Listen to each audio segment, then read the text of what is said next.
All right, let's go get settled. This is to take home. Take one and pass around. Okay. So you'll notice on the handout, I don't have the fourth commandment on there per se. Sorry. We're going to talk about that a little bit. So again, our discussion today is going to be about the fourth, the sixth, and the 9th commandment.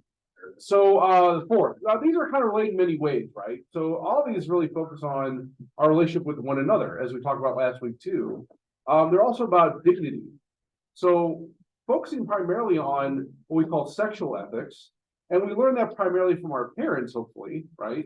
Hopefully that's the case. That can be very awkward for parents to talk about their kids, but because of that relationship that we have with our parents, we owe them a level of respect. And that's kind of what the fourth commandment is kind of directed to.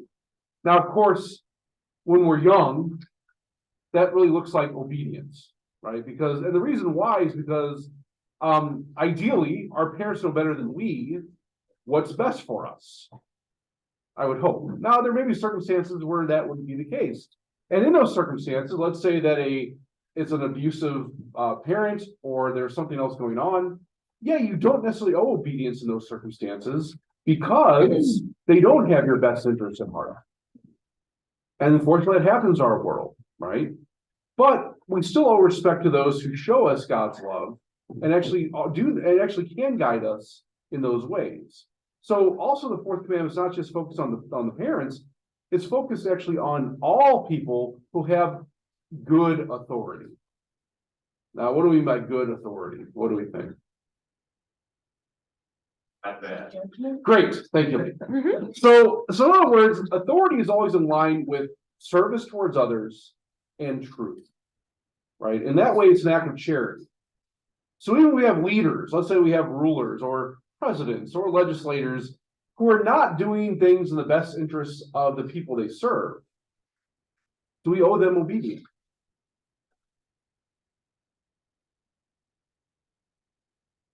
What do we think? No. No. Now, in certain secular ways, yes, right? But do we have the obligation maybe to change those rulers or change those positions? Sure we do, right? Of course we do. And we actually should in those instances.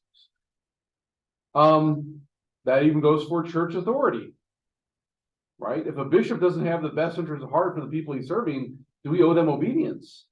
Well, no.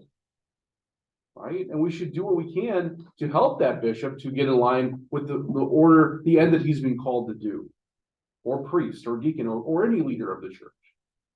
So the fourth commandment is not just about parents. You know, obviously that's primary because they are our first teachers. They're the first people that we experience God's love from, hopefully. But it also expands to people like teachers and professors, and even in our natural lives, like at work. Do we owe our bosses some obedience? Well, we want to keep our Yeah, right? Yeah, it's reasonable to think that, right? So we understand that these people are put in place for particular reasons by God, right? And all those reasons are always good. And sometimes he puts bad people in charge to help us to sacrifice more, but also to uphold justice, which is what we're all called to do.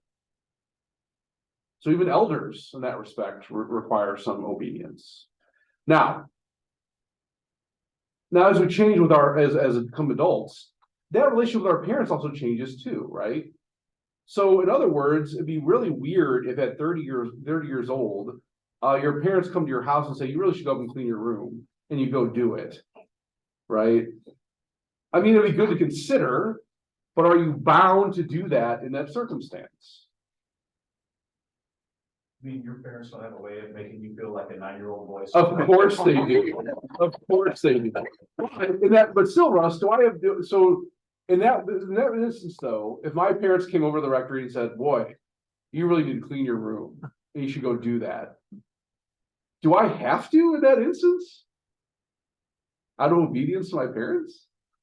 Well, what about flipping it on its head and it's the 23-year-old that's living in your home and not vice versa, where you're going to their house? So I think that's a different scenario, right? So I think in that case, yeah, because of what you're providing for that child, right?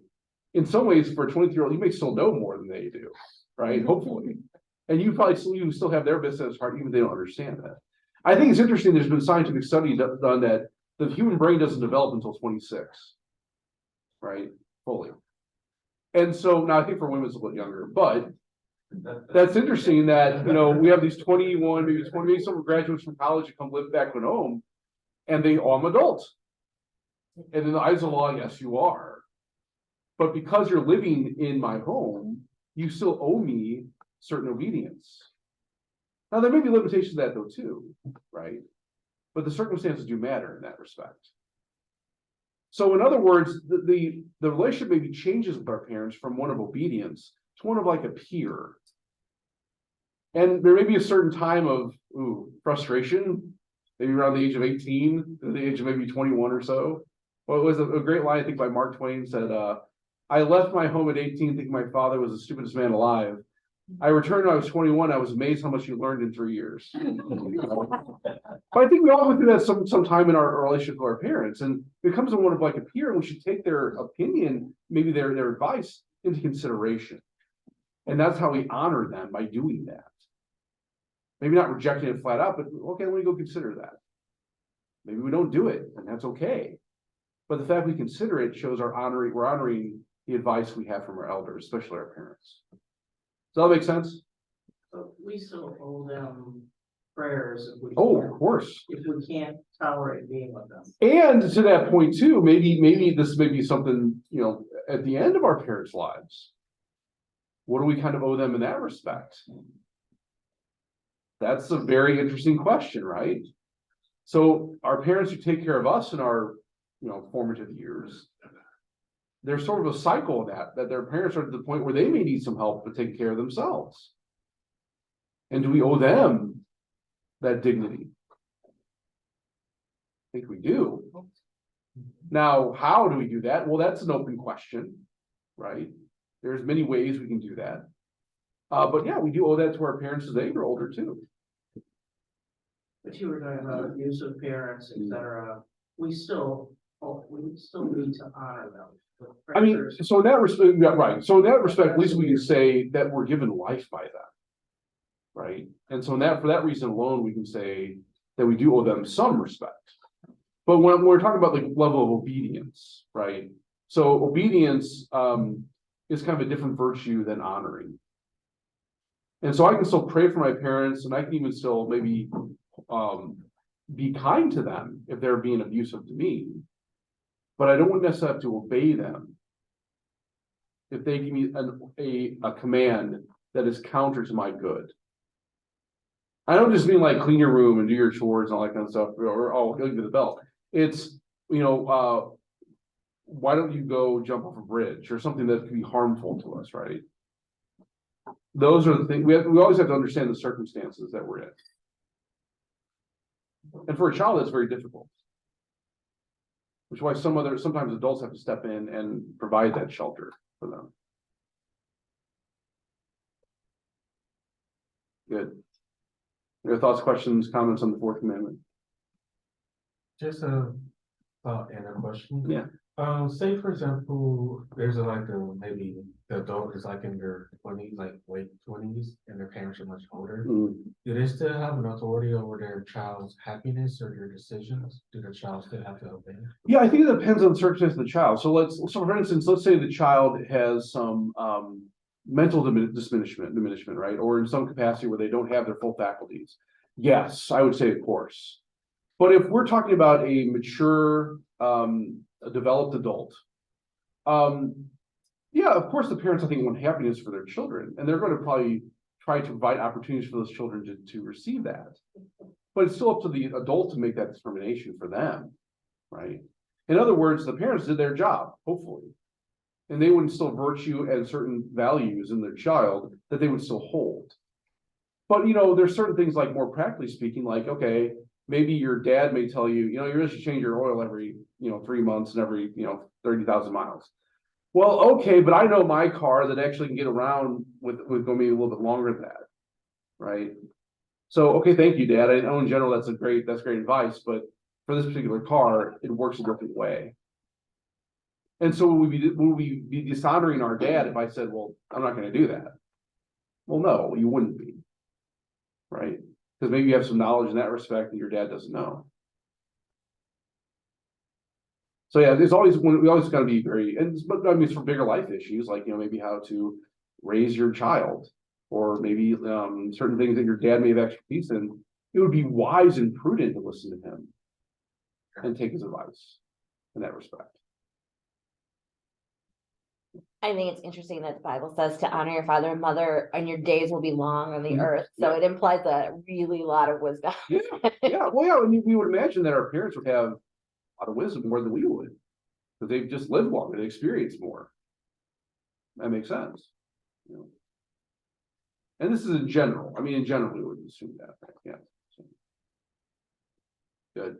How is that a child doesn't honor their father and mother in the way of following the faith, or in speaking against the Catholic faith? How is that? Yeah, I think that's not just a dishonor against the father and mother, that's a dishonor of God in many ways, right? And I mean, in some ways, you can break more than one commandment in one action, right? So sure. How is a Catholic supposed to react to that? I would say with love and respect. So in other words, a lot of times when someone may fall away from the faith, this is my own personal thought. I don't think the church has a definitive answer on this, but it's usually because they don't understand it. And so our job, just not as priests and deacons and bishops, but also as lay faithful, one of the corporal works of mercy is to train the ignorant, right? Teach the ignorant. And so part of that is from a perspective of a parent is, well, let's have a discussion about what you don't understand here, or maybe what your concerns are. And not just as a parent, but anybody, right? Now you could have some people just obstinate. Okay. So the most we can do is just pray for them, right? And hope. I will say in my family, I have a couple siblings who aren't practicing their faith. And in some ways kind of hostile towards it. Now, of course, becoming a priest, you can imagine how much frustration there might be for them. I don't care. But I still try to look for opportunities to engage. But I also realize that because of the relationship I have with my siblings, it's not only this big brother is talking to them, it's also now I'm a priest. And so oftentimes my interaction may fall on deaf ears. So my prayer isn't necessarily that I look for opportunities to engage with them. It's that somebody else may come to their lives that can lead them to the faith. Right? Good. Okay. All right.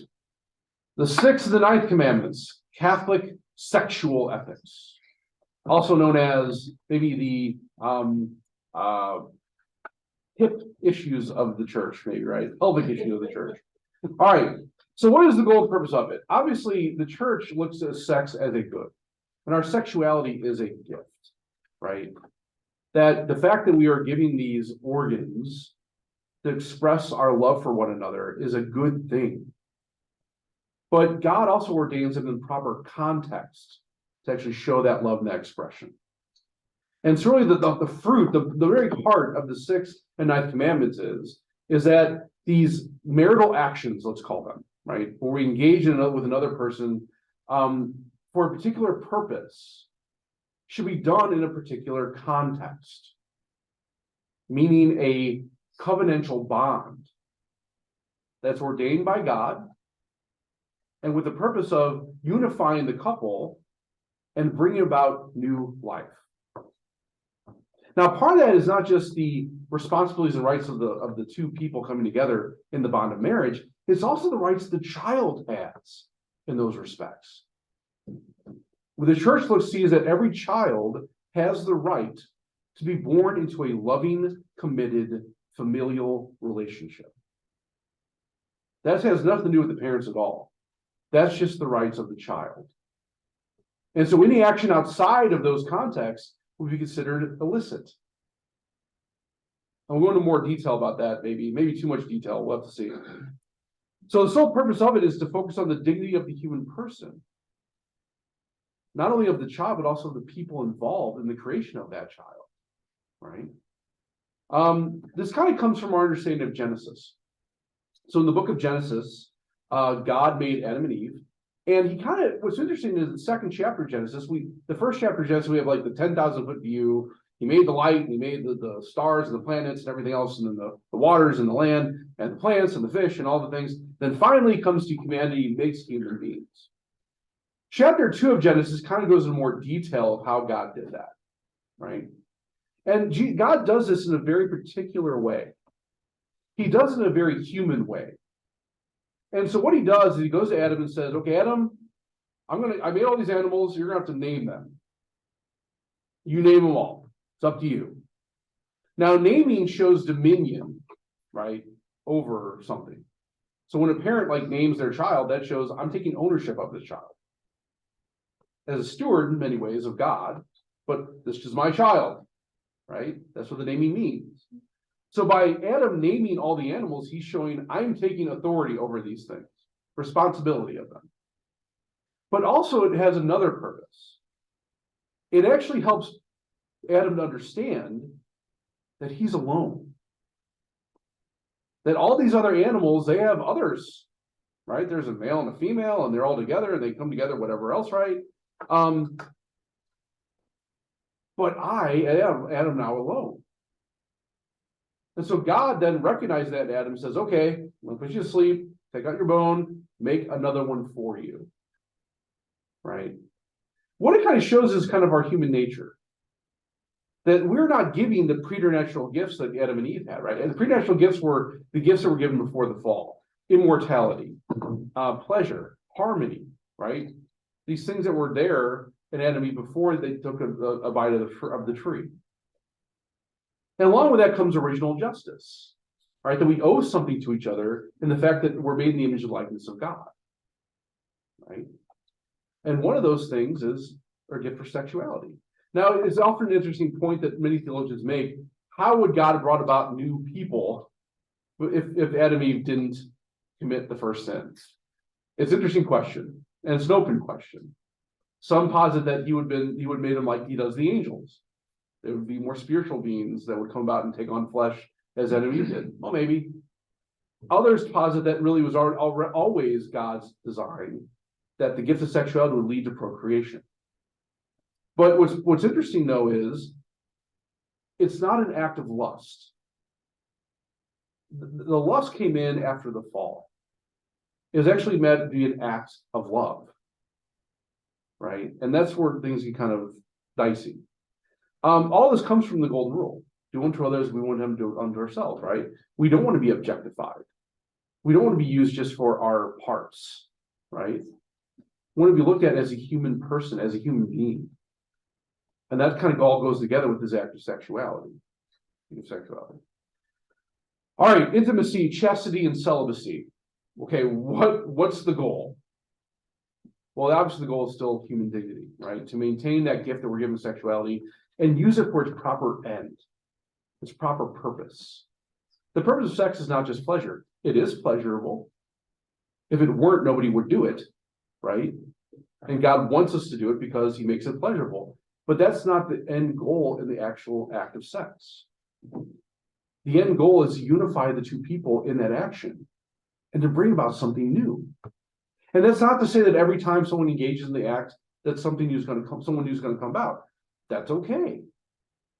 But the potential should be there in every marital action. And what do I mean by that? Well, and I can hopefully not too graphic for some of our younger people here, but things like foreplay, right?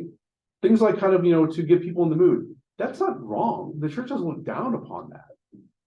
All the church really asks that faithful to do is make sure that the act ends with the potential for life coming about. Yes, Ashley. So for those couples that are in a married relationship, that they get to the point where their procreation is not an option anymore, then that mean that chastity is your only option at that point? Or No, because so the issue is it really comes down to what is the purpose of the marital act, right? So even though a marital act doesn't end in a child, but the potential is always there. So we see that all throughout the Old Testament, right? We have infertile couples that engage, and then all of a sudden, oh, hey, miracle, right? God's brought that about. That can happen even in older age. Like, I'm talking like 60s, like. Yeah. Sure. Yeah. So in other words, it wouldn't be wrong to engage in the male act in that respect. But still, it still has to end in the potential for life to come about. Yeah. Paul. How do you respond to people who, say they want to use contraceptives, Yes. okay, condoms, et cetera, et Right. cetera? How does the church view that? Yeah, we're gonna get to that in a second. So if you give me 1 minute, I'll get to that, okay? Let me get through this first. It's actually the next item on my sheet. Okay, all right. So the goal of these things, right? Intimacy is not just a pleasurable, it's not just sexual action, right? It's engagement with the whole person. That can be something like a conversation. That can be just human touch. We all need that in some ways, right? Even celibates need that. So even celibacy is actually an act of chastity, but also celibacy is actually an expression of sexuality too. That I in many ways, as a celibate man, I'm sacrificing a great good for a higher good, right? But I still need female contact. And I don't mean not sexual contact. What I mean is, I still like a physical touch. I need interactions with women, because that's good for me as a man. As having male interactions with women is good, and that's not a debased interaction. It's actually wholly good interaction. Yeah, Kate. So when I first went over to Immaculate Heart, the first mass, I went there, the deacon Jim literally gave me a bear hug, and I was shocked because he is. He likes to hug. Are we allowed to hug you?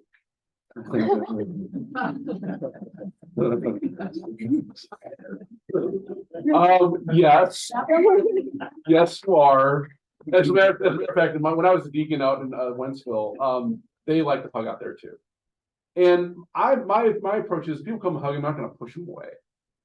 But I had this running joke with one of the elderly women out there. I say, no, I'm not really supposed to hug more than 3 seconds. So every time she would hug me, 1, 2, 3, I'm like, okay, good, yeah. Right. So no, I'm not going to push them away if they come up and hug me. Right? Obviously, I'm not going to do that, and it's good for me too. I would hope you ask first, but no, I'm not opposed to people hugging. Okay, and this is me coming out of Mormonism. Because Sundays were very hands-on in the church, in the Mormon church, with the children, with the adults, everybody's hugging everybody. Even the adult men and women would hug. Sure. And I'm realizing that I have taken a huge step backwards from that. But there are times when you just feel like somebody needs to be touched. Yeah. Yeah. Is that acceptable with permission? Yeah, of course. Yeah. To go up and say, I'm sensing that maybe you need a little bit of care and concern. I think that's always a beautiful thing. And I think when asking, you also give them the option to say no. No. And that's act of kindness, act of love. Okay. Yeah. Sure. Yeah, you know, for what you do, people who are dying, with the families after someone has died, I would assume hugging happens without. Yeah, here's the thing. I would say I don't typically initiate it, just because of the state of it, especially with women, just because of what the observance that could be objectively. So I don't usually initiate that. Like when I have spiritual directees, right? My approach and my direction is I'm not going to actually contact you at all. It's up to the directee to contact me to make appointments, to do all that stuff, because I don't want impropriety, especially in that circumstance. And even when intercessions, if they feel the desire to come and hug me, okay, but I'm not going to initiate that. Because part of that's maintaining healthy boundaries too. So like, obviously, if you come up to me after mass and it's out in front of everybody, come give me a hug. Okay, good, great, right? That's much different than if we're actually in a session together and we're in a room that nobody's there and you come and give me a hug. Usually in that circumstance, it might be good to ask first, right? I might say yes, that's fine, depending on what happens in those circumstances. But even then, I'm not going to linger. Okay, sorry, all right. So chastity is also always going to be upheld whether you're married or not. Chastity is always a virtue that we're called to. And so even within marriage, we're called to be chaste. Because sometimes there's times we can engage with each other in the marital act. And maybe there's times we shouldn't. Maybe it's medical problems. Maybe we're having some financial issues. Maybe there's other things going on which it wouldn't be necessarily good to do that right now. And we're called to have that self-control. That's what it's all about. Right? But sex is good. We want that to happen when it can. Otherwise, we should practice that chastity if we need to. Okay. All right. I think we talked about the difference there in some ways, right? So Paul's point, brief history. When it came to sexual ethics, we're all on the same page. Every Christian denomination was really on the same page up until about 1930. And in 1930, there was this great innovation called the pill.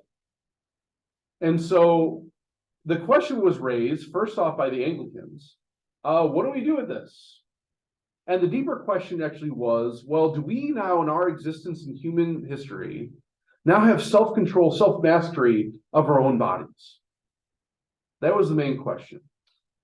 So in 1930, the Anglicans met at the Lambeth Council, and they determined that for couples that are in the bond of marriage, they're married. And for couples who have already exhibited they're open to life, I mean, they already have children, contraception was a valid means of control of population and self-control. Because it seems that God has given us this self-mastery of ourselves, these scientific ways to control our natural cycles. That was the rationale. Now, in 1953, Pope John the 23rd put a pontifical commission together of gynecologists and pediatricians and also bishops, all faithful Catholics, to say, okay, this came down from Lambeth. What do we think? Now, that council met for over 10 years. And within the council meeting, the Vatican II happened, right? After Vatican II, we have a new Pope, Paul VI, and he was given this packet by this council saying, we figured it out, here's what we say. And they actually agreed with the Lambeth Council. They said, yeah, it seems like contraception seems like a good for a marriage. Seems like that's something that can be done. And Paul VI said, okay, thank you. I'm going to take some time and pray with this and see what I find out. What he did in 1968 was release a encyclical called Humanae Vitae. You'll see it listed at the bottom. And it kind of outlines the Catholic Church's stance when it comes to sexual ethics. And what he did was actually rule against what the council said, the actual commission said. And his rationale was actually this way. With things like the pill, the problem with the pill is you don't know how the contraception is actually happening. Because the pill works in three separate ways. It kind of keeps the egg from reaching the sperm. It keeps the embryo from implanting, which at that point would become an abortifacient. Or it actually keeps it from actually entering into the uterus, which would also make it an abortifacient. And the problem with the pill is we don't know when that happens. We don't know if it is actually keeping the sperm from eating the ovum, or if it's actually causing an abortion for the woman. And for those reasons, it would not be a illicit way of birth control. Things like condoms have been around forever. And the problem with condoms is it doesn't actually interact with the unity of the two coming together. It's an action of the one over both. You say the same thing with the pill, or even with the diaphragm. So these ways of contraception don't seem illicit because it's actually breaking at least two of the good ends in marriage, unification or procreation. And for that reason, they're not necessarily illicit to use.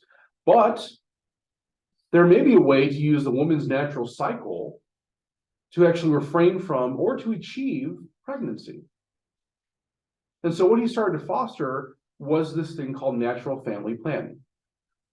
Now, in the very beginning, it was very much criticized, and rightly so. It was kind of more of a one-size-fits-all, right? So in other words, there's 3 days out of the month that a woman is ovulating, so you should probably refrain from those 3 days. Any other time, you're good to go. Okay, how do you term those 3 days? Well, it's, they have this equation, and it's really the same for every woman, so we're gonna keep it that. If you want to be very sure, keep it 5 days. Okay, but as we all know, and many women in this room know, a woman's cycle changes, right? Women are unique in that way. And so over time, they develop new methods to actually conform with the woman themselves, the individual woman, not a generalization. And so many started practicing what they call the Billy's method, which is the first method, and they were trying not to achieve pregnancy, and they actually achieved pregnancy. It doesn't work. It's a failure. Well, that's just because we weren't clear on the science. And as time went on, they developed better methods. And actually now today, the methods that are developed called the Marquette and the Creighton method are actually more effective than most of the contraceptions out there, including the pill, even including condoms. But the point is, it's always open to life. That you're going to end the action in a way that could potentially bring about life, even if the woman's natural cycle is not allowing that. And that's okay. That's the point of natural family planning, is that it's open to that life, it's open to that unification of the two. And in many ways, it's more effective. And so that's what the church teaches when it comes to contraception. Okay. Lust. So we talk about lust as a lesser of the sins, actually. Thomas Aquinas actually said that in the Summa. That, yeah, Rachel, yeah. Do, you know, Catholic school things, I went to public school, Yeah. and, you know, our whole Yeah. family and sex education was Right. probably completely different. I mean, I'm not there with my boys yet.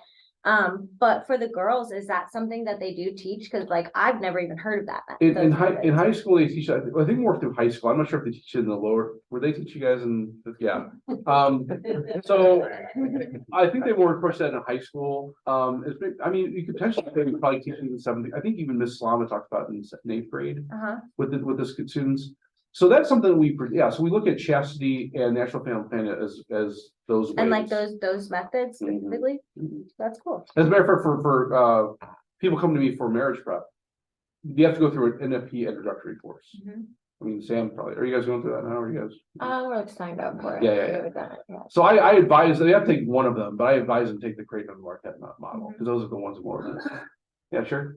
I know my girls, they go to crazy before I hang on crazy, and they receive a full, theology of the body. Yeah. Freshman year. Right.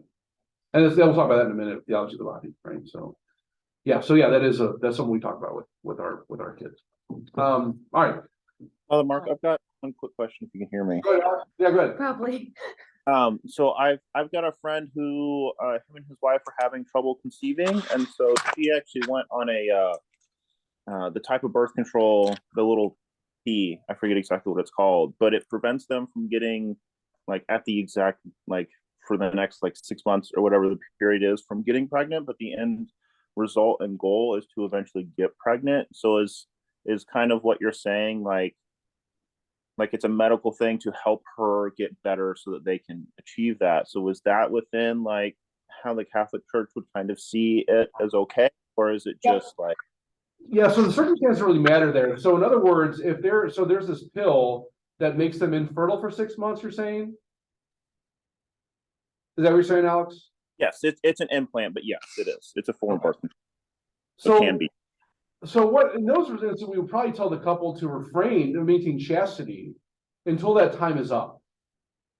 Because the point is the action itself has to end with the potential of life happening. So the things like with IUDs, right? Those also are kind of problematic because they actually don't allow that to happen. Right? It's kind of the same thing as like wearing a condom or a diaphragm. And so now if it's used for a temporary time, that's okay, as long as they can maintain chastity until that time is up. And so then they can engage more and actually leave that potential life coming. So yeah, there's certain methods that would be considered illicit, but there's also ones that maybe we want to be very maybe conscious of, and maybe we'll understand what the limitations may be. Okay, thank you. Okay. I have 2 more questions. Yeah. Sorry. So when you went back to the condom thing, and that's kind of like one person's choice, what if the other person agrees to it? Then isn't that kind of both of them? Yeah, but the real issue there is though, is if we look at what the purpose of the action is, Uh-huh, it's a unification, a unifying action too. yeah, And when we talk about like the gift of marriage, when we talk about marriage as a self-gift, I'm giving myself completely. yeah. And so by putting a condom on our diaphragm, You're you're separated. not doing that. Right, Right. and then additionally, if you're asked to remain chaste, but that may, like, also one of the things is to unify and strengthen your marriage. If that chastity might in some way, like, put a burden or a harm on your marriage. Yeah, so I mean, I think that's when natural family planning comes into play, Yeah. right? And so, I mean, if you think about it, sacrificing for 3 days, is that gonna be pushing a burden on your marriage? Maybe, I don't know, yeah. So yeah, I think that's the idea, is But for that, 6 months. well, in there. like, yeah, that could be, but also too, we also look at this as an act of sacrifice, right? I mean, chastity within marriage is also something that should be practicing before marriage. Like, that's one of the struggles why when people live together before marriage. Because like, well, okay, not to say that's, maybe there's circumstances you have to do that. But it's harder to maintain chastity if you're in that circumstance. And so the idea there would be, if you can't do that now before you're married, could you do that when you're married? And not only just with each other, but also with others. You know, I mean, people go on business trips and stuff, and maybe they're on extended business trips, and maybe that causes loneliness. And if you haven't practiced chastity well enough, that could lead to other problems. Right? Makes sense. So good. Okay, yeah, Tony. I just want to make sure these terms chastity and. So I think what you're describing more would be abstinence. Well, abstinence is Staying. right, yeah. So We're all right. called to be chaste. Right, yes. 24/7, 365 Thank you, days yes. a year. For some of us, being chaste can include sexual relations. Yes, good, yes. So in other words, the act itself, so the marital act, it shouldn't be an act of lust. And that's where chastity falls short, right? It should be an act of love, right? And so, yeah, you maintain chastity even in the marital action, right? We always, yeah, thank you for that. That's very, make it clear, yeah.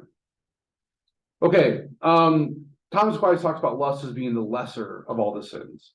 Partially because it's more bodily. I think he saw that sins like of the mind and of the intellect are much harder to overcome, like pride and envy and greed, because not always evidence that you're actually, experiencing that. Where it's very evident because of our bodily functions that we could be lustful, right? So he thought that was actually much easier to overcome. But there's a fine line between being lustful and beholding the beauty of someone, right? It's when we reduce that person down to those particular attributes, it becomes lustful, and not actually see the whole person involved, right? So something I think might be harder for men to do. It's harder. I think it's harder for men to actually behold the beauty of women because we are beings that are driven to procreate in many ways, and that's where things like modesty comes into play, not just for men but also for women too. We all need that, right? Our sexuality is ordained to the good. It comes out fidelity, and we talk about the lustful marriage. Then we have these resources, men, vitae, and theology of the body. So theology of the body was developed by John Paul II. It was basically these Wednesday audiences he would have for like 3 years, and he actually looks at Genesis and how that actually develops the theology of sexuality for the Catholic Church. It's a huge book. It's a lot of philosophy, so I would not necessarily read it on your own, but it's a beautiful book, and it goes a lot of these different things, right? So again, any action outside the bond of marriage, and that's even why like things like homosexual unions, right? They don't necessarily meet those ends in marriage, right? Masturbation, that doesn't meet the end of marriage, right? So any of these illicit acts outside that bond is considered to be sinful, and it would be matter for the sacrament of reconciliation. Questions, comments, concerns, heresies?